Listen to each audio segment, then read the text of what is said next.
From a young age, I've been fascinated by the term sustainability, especially when talking around its components of community development.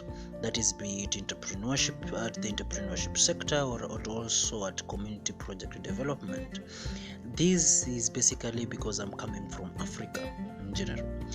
With the high number of young people consisting of over 60% of the continent, it will be great engaging and educating this population to understand sustainability when it comes to development in Africa. Join me, your host, Andati Morris, every Friday at the Hub podcast as we create conversations that I hope will help young people and the old embrace sustainability at communities and at their places of work.